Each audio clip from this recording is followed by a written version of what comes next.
황교안 우리 총리만큼 대한민국에서 이 공안에 관한 내란도 공안 관련 범죄라고 할 수 있거든요. 최고의 전문가입니다. 자, 여러분 아주 기분 좋은 뉴스 하나 소개 먼저 하겠습니다. 문형배 탄핵안 발의.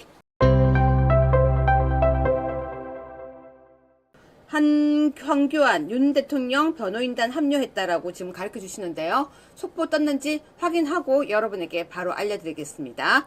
자, 정 변호사님. 네네. 그런데 지금 입만 열면 거짓말이라고 대통령을 폄훼하잖아요. 네네. 사실 대통령이 하시는 이야기에 대해서 계속해서 폄훼하고 모욕을 주고 그러니까 있는데 쟤네들 좌파들의 특징이요.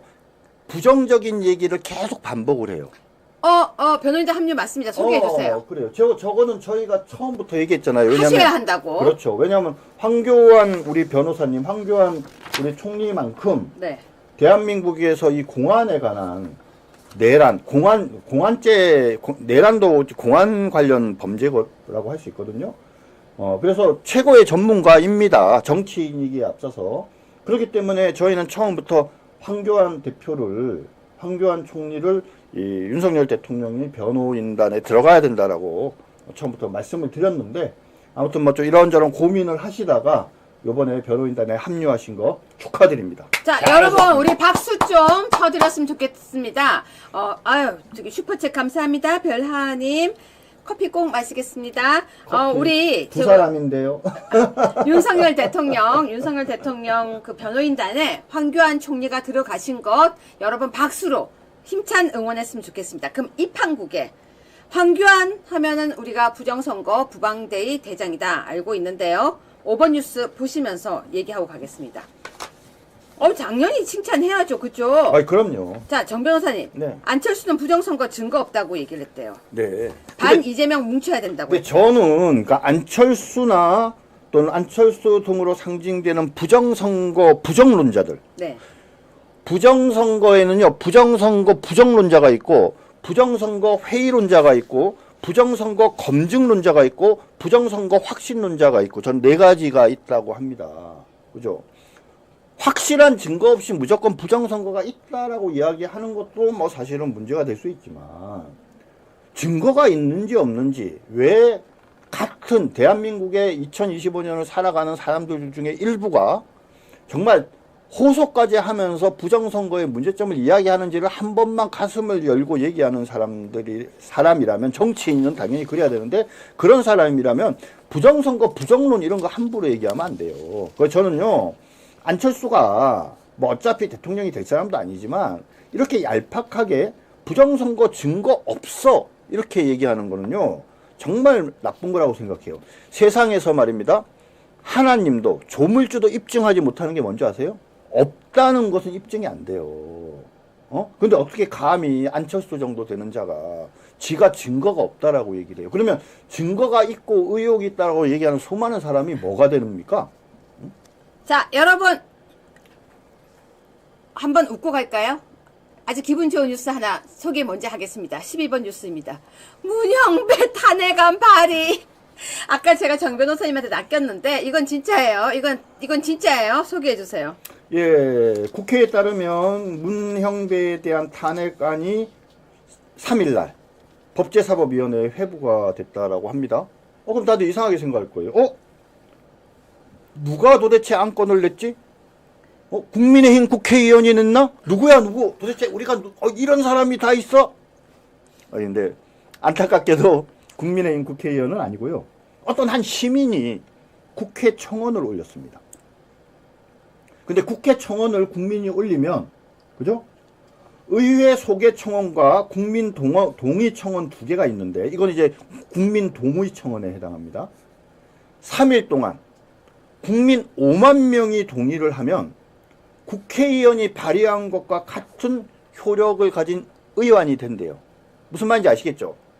뜻 있는 어떤 국민이 문형배 탄핵안 청원을 했고 사흘 안에 5만 명이 동의를 하면 그것이 의안으로 돼서 법제사법위원회에 올라가는데, 사흘도 안 돼갖고 국민 동의 청원서가 5만 명이 넘게 동의를 해가지고, 그래서 지금 법제사법위원회 안건으로 올라갔대요. 좀 더 구체적으로 말씀을 드리면 4일 오후 오늘이 5일이죠. 그죠? 어제 오후 9시를 기준으로 이미 9만 명을 넘어섰대요.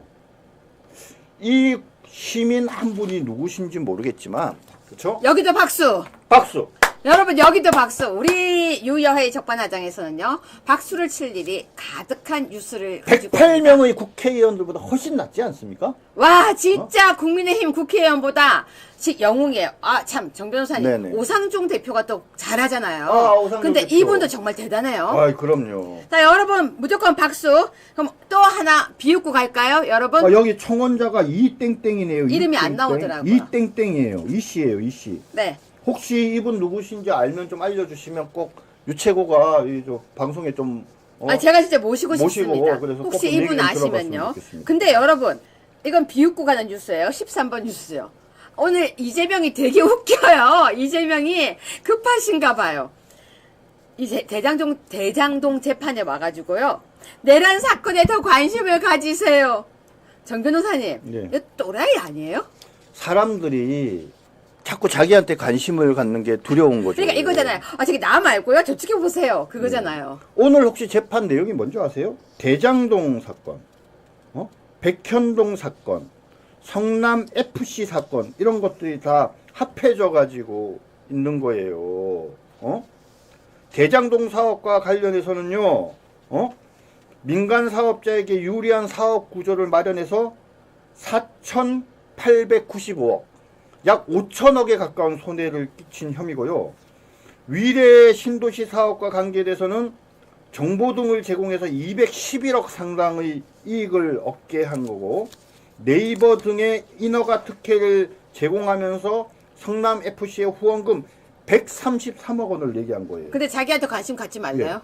이 정도 되면은요, 형이 요 사건, 지금 오늘 이 사건에 관심 갖지 말고 내란 사건에 관심을 가지라고 했는데 이 사건의 형량이 적어도 제가 보기에는 한 15년 정도 전으로 선고될 사건이에요. 참 나쁜 사람 아니에요? 아무튼 내란 사건에 더 관심을 가지라고 했던 이재명 우리가 한번 웃고 지나갔는데요. 근데 이재명이 오늘 또 웃긴 게 하나 더 있었어요. 또 뭐요? 공직선거법 재판에 나와가지고 뭐라 그랬는지 아세요? 뭐라고 그랬어요? 지가 위헌법률 심사 제청 신청을 했잖아요. 네. 위헌 제청 법률 심사 제청 신청이라는 건 뭐냐면 위헌인지 아닌지 여부를 판단해 달라라고 법원이 원래 헌법재판소에 제청할 수 있는 권한이 있는데 거기에 대해서 피고인인 이재명이 그 재판부에 너희 그 제청 좀 해줘라고 신청하는 거예요. 그런데 신청을 하면은 제청 여부에 대한 결정을 할 때까지 재판이 정지가 돼요. 네. 그러면 재판이 지연되는 거잖아요. 네. 그러니까 오늘 기자들이 만나고 그걸 물어봤어요. 야, 너 그 위헌법률 심사 제청 신청을 해서 재판 늘어지게 하려고 하는 거 아니야? 그랬더니 뭐라 그래요? 뭐라 그래요? 신속하게 끝날 건데요? 이렇게 얘기했다는 거지. 뭐가요? 위헌이? 아니요, 자기 재판이 신속하게 끝날 거래요. 그건 뭔 재판이 소리예요? 정지돼 있는데. 뭔 소리예요? 그러니까 완전 달나라 얘기라니까요. 달나라 얘기. 근데 저 사람 얼굴 뭐처럼 생겼는지 아세요? 이재명? 뭐처럼 생겼습니까? 고필동. 고길동 아니에요? 아 고길동인가요? 고필동이 아니고 아니 근데 진짜 지금 저렇게 보니까 똑같네요. 여러분 되게 닮지 않았어요? 오늘 유독 닮았는데요? 저렇게 위헌을 주장하면 재판이 정지가 되고 제청 여부를 결정할 때까지 정지가 돼서 재판이 늘어지는데 아니 더 빨리 진행될 거다 이렇게 얘기하면 그거는 법률가가 아닌 일반인들도 저렇게 말 못해요.